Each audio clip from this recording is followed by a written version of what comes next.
હું શુદ્ર, મારો અધિકાર સેવાનો, પરંતુ પરશુરામ બ્રાહ્મણ થઈને ક્ષત્રિય બની શકે છે. વિશ્વામિત્ર ક્ષત્રિય થઈને બ્રાહ્મણ બની શકે છે, તો હું એકલવ્ય શુદ્ર થઈને ક્ષત્રિય શા માટે ન બની શકું? દ્રોણ ગુરુએ જે વિદ્યા શીખવવાની મને ના પાડી તે વિદ્યા મેં તેમની માનસી મૂર્તિ સ્થાપિત કરીને શીખીશ.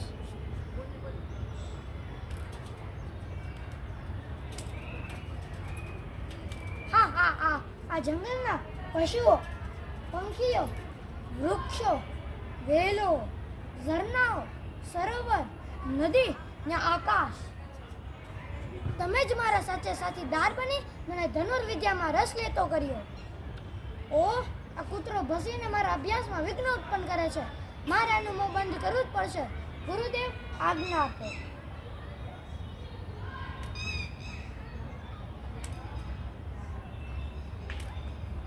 હા હા હા, હવે આ કૂતરાનું મોં બંધ થયું.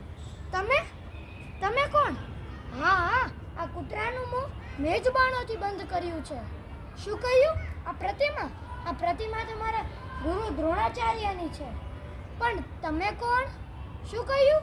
પાંડુ રાજાના પુત્ર વાણાણી અર્જુન. એટલે શું વાત કરો છો? દ્રોણ ગુરુએ પધારે છે. પધારો ગુરુદેવ, પધારો.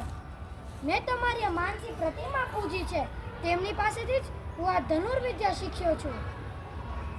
મને તમે કહેશો તે કરવા હું તૈયાર છું. હું તમારો શિષ્ય છું. આજ્ઞા આપો ગુરુદેવ. શું કહ્યું? ગુરુ દક્ષિણા? બોલો ગુરુદેવ, શું દક્ષિણા જોઈએ છે? તમે કહેશો તે ગુરુ દક્ષિણા હું તમને અવશ્ય આપીશ. શું કહ્યું? જમણા હાથનો અંગૂઠો?